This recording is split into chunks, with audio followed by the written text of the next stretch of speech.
En lo que respecta a ginecología y obstetricia, igual que en todos los campos, el avance ha sido también vertiginoso. Y uno de los campos que más desarrolló ginecología y obstetricia fue la ultrasonografía o ecografía. El descubrimiento de la ecografía viene en realidad a dar un gran auge, un boom a la situación de las enfermedades gineco-obstétricas o de la obstetricia, ¿no? Luego se descubrió el 3D, el ultrasonido 3D, y esto a pesar de que muchos son escépticos todavía y dicen que el 3D solamente sirve para verle la carita al bebé. Eso no es tan cierto. También descubrimos algunas imágenes que son muy compatibles con algunos defectos orgánicos o malformaciones que pueden estar traducidas en segmentos corporales, ¿no? Ausencia de miembro, tenemos diagnóstico de cierre de pared abdominal, pueden incluso tener algunos problemas traumatológicos como pie equinovaro que ya puede ser diagnosticado intraútero. Y todavía el hombre va un poco más allá. A veces hay hernias diafragmáticas congénitas. El niño tiene 7 meses de gestación, 8 meses de gestación, lo operan sin sacarlo del útero, ¿no? Y le reparan la hernia y sigue su gestación hasta que llega a los 9 meses y puede salir. O sea, el grado de avance que ha hecho justamente este tipo de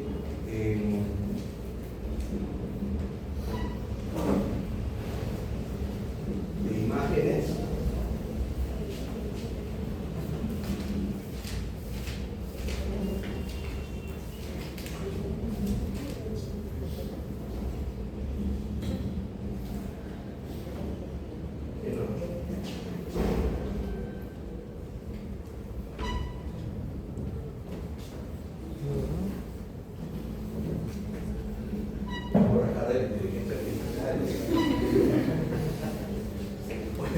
Vamos a tener que ir y desplazarnos hasta allá. Como siempre, ¿no? Un recuerdo rápido, breve de lo que es anatomía, sobre todo en la pelvis femenina. La pelvis se suele dividir en dos grandes partes. Uno que es la pelvis verdadera y otro que es la pelvis falsa, ¿no? Entre ellas, el límite es el promontorio del sacro y algunas líneas terminales como la línea arqueada del ilion, la línea iliopectínea y la cresta del pubis. Todo lo que queda por arriba es la pelvis verdadera y todo lo que queda por abajo es la pelvis falsa. Entonces, en la pelvis verdadera, ¿qué tenemos? Tenemos el pubis, las ramas del pubis, el sacro, el coxis, el ilion y el isquio fusionados. Hay que recordar que el hueso ilíaco, que son dos estructuras óseas tipo hélice, ¿no? Tienen tipo un aspa de molino, le llaman siempre así, es el resultado del pozo de 3 primordios: el ilion, el isquio y el pubis. El ilion, el isquio y el pubis inicialmente son 3 estructuras diferentes que se fusionan y forman el hueso ilíaco. La pelvis falsa, por su lado, son las porciones ensanchadas de los huesos ilíacos, ¿no? La base del sacro y la pared abdominal por delante.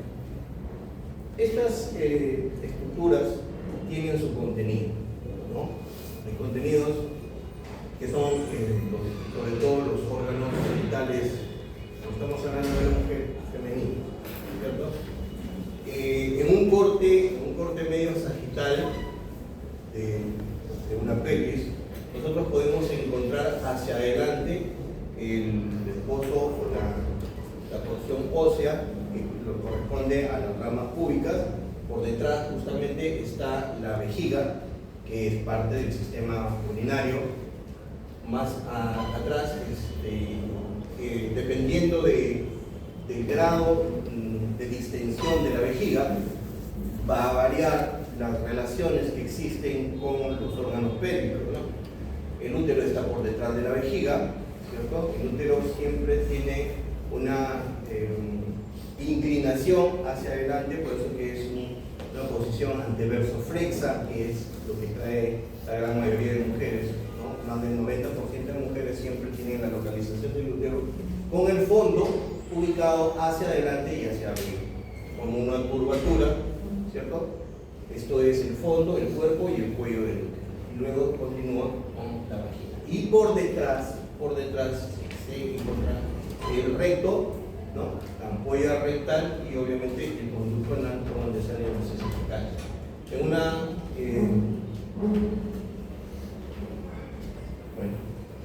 el promontorio, el útero tiene regiones a los costados que son las regiones anexiales, ¿no? Hay una serie de ligamentos que son parte, pues obviamente, anatómica de la fijación de esa estructura, como son los ligamentos anchos, ¿no? El ligamento uterosacro y diferentes tipos de ligamentos. Dentro de ellos, dentro de los órganos sexuales femeninos, también tenemos a las trompas, que son los encargados de llevar el óvulo, ¿cierto? El óvulo es producido por quién? Por los ovarios. Los ovarios son el número de dos, uno en el lado derecho, otro en el lado izquierdo, y participan en el ciclo sexual. Constantemente, cada 28 días se está desprendiendo la capa funcional del útero, ¿no? Forma de menstruación, y esto lleva a una serie de procesos hormonales que nuevamente hacen que en el ovario comience a madurar un folículo y dentro del folículo ovárico comience a crecer un óvulo. Luego, el día 14, el folículo se va a romper, va a liberar el óvulo, va a ser tomado por la fimbria, ¿no? Lo que es la fimbria de Richardson, es la más larga, la que capta al óvulo y viaja hacia el útero.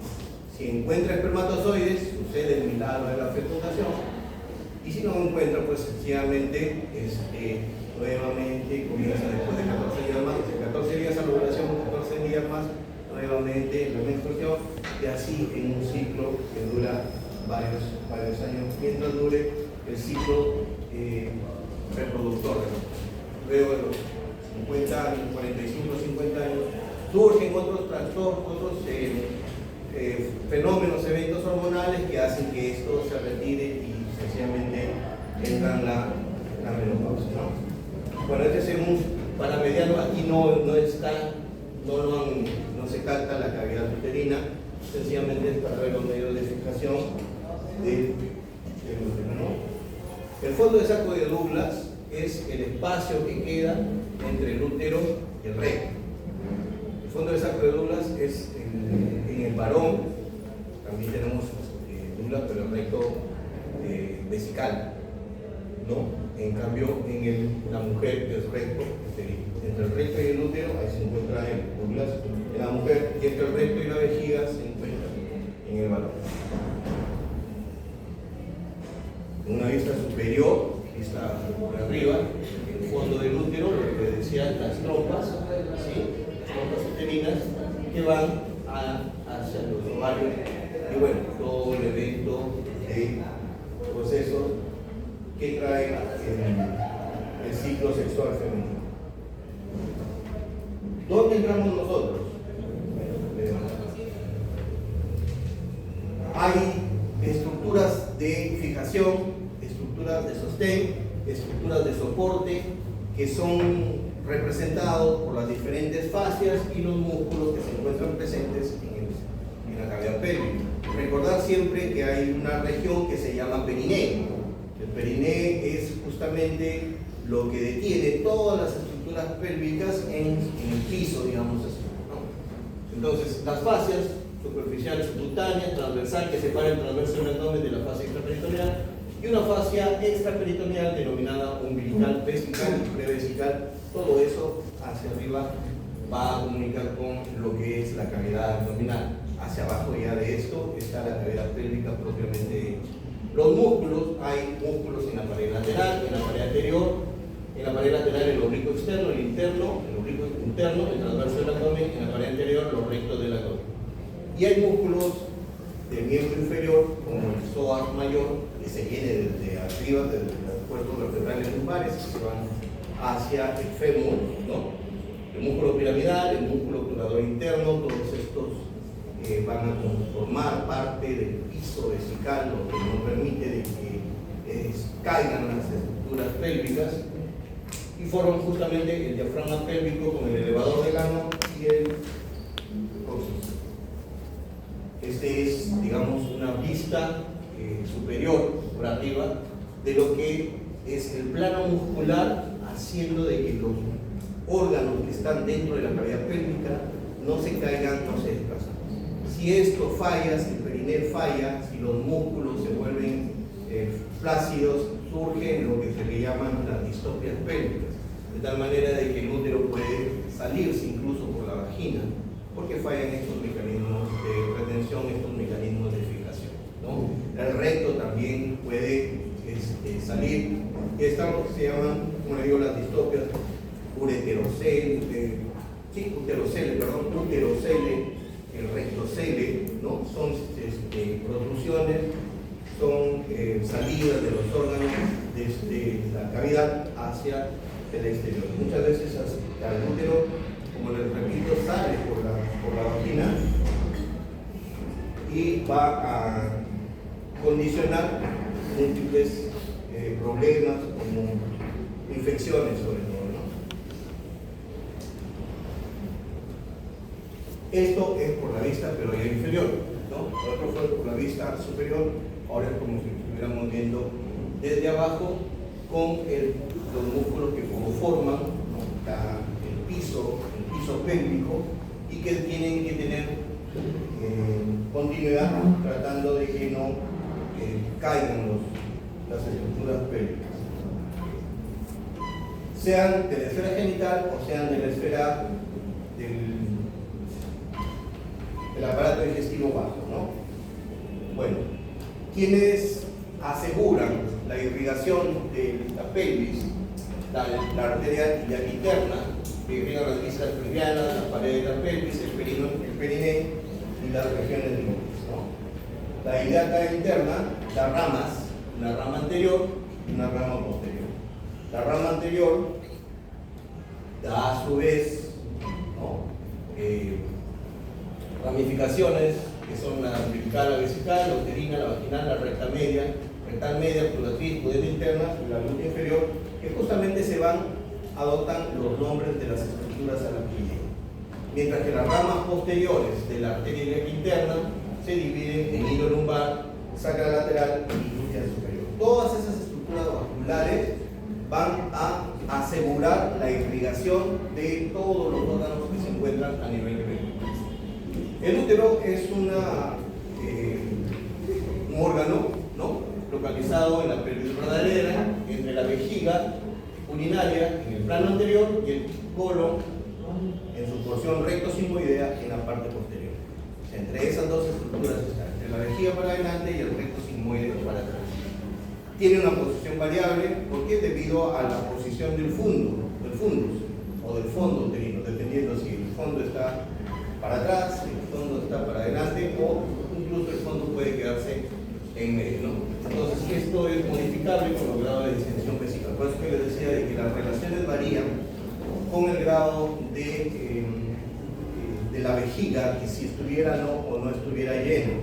Cuando nosotros hacemos, ya lo vamos a ver después, cuando nosotros hacemos una ecografía pélvica, hay diferentes tipos de abordar al útero, ¿no? Podemos hacerlo por una vía transabdominal, podemos hacerlo por una vía transvaginal, podemos hacerlo por vía transrectal y también podemos hacerlo por vía transperineal, que aquí vamos a ver los otros.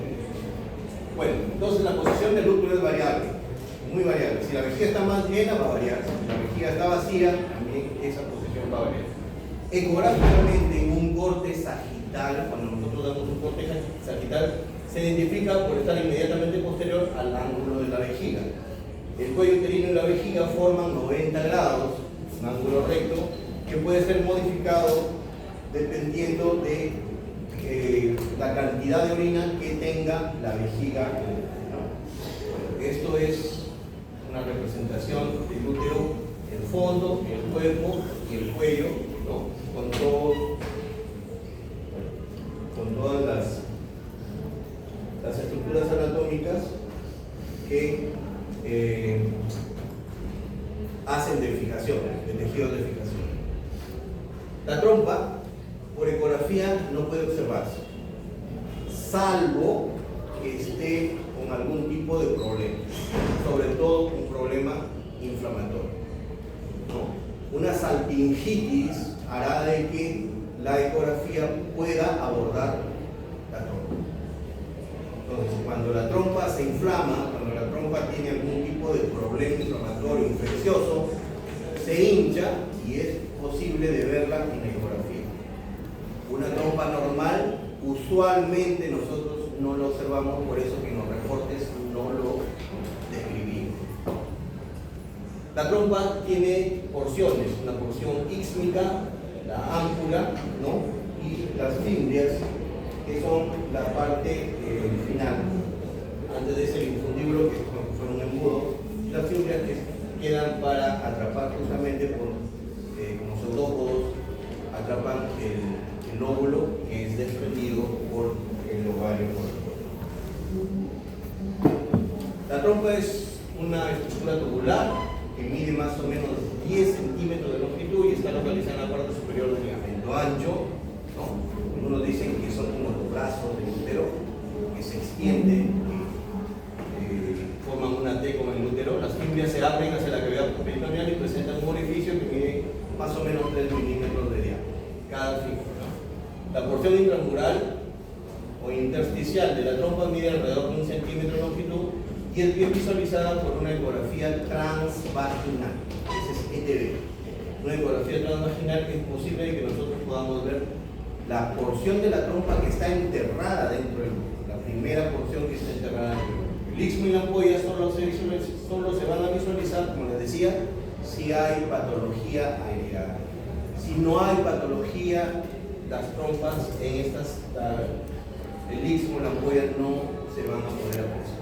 No se van a apreciar definitivamente, ¿no?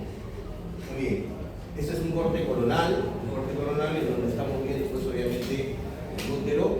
Esta porción de la trompa está enterrada, digamos así entre comillas, está enterrada, está dentro. Esa es la porción intramural o intersticial. Esa es la única que se ve por ecografía. Esto de aquí, lo que viene acá, simplemente es una imaginación del médico. Es una imaginación, no es una cuestión que ha sido estudiada, pero en ecografía no se va a poder apreciar.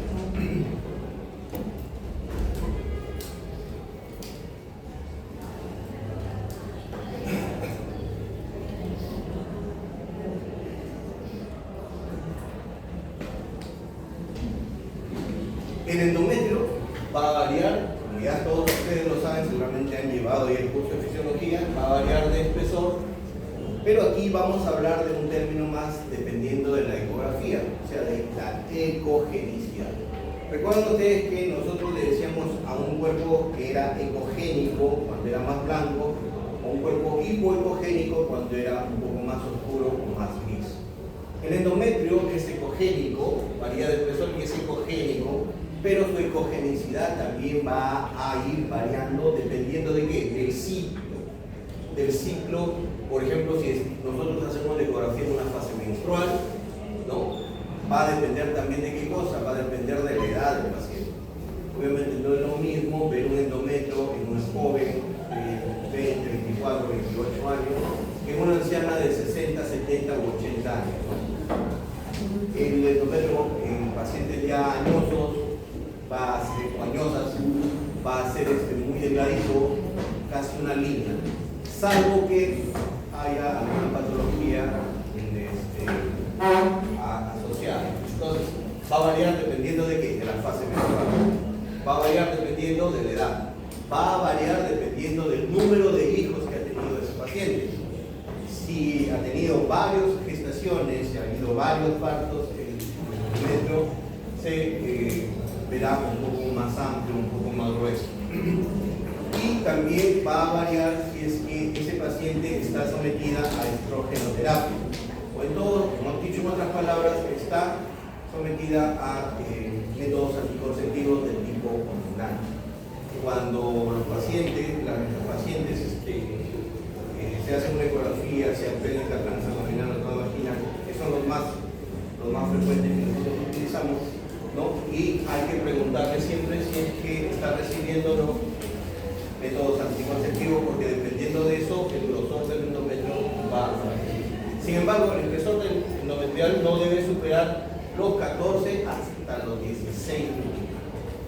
Cuando usted, como médico, reciba una ecografía en donde le dice el ginecólogo, el radiólogo o la persona que está haciendo ecografías, una persona tiene que ser una persona entrenada.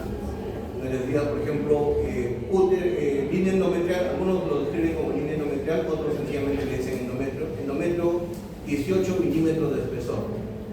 Ustedes tendrán que decir que 18 milímetros ya está pasando el límite de la normalidad. Entonces es un endometrio muy grueso. ¿Y quién te puede dar un endometrio muy grueso? O sea, que hay una cantidad de cosas que te pueden engrosar el endometrio.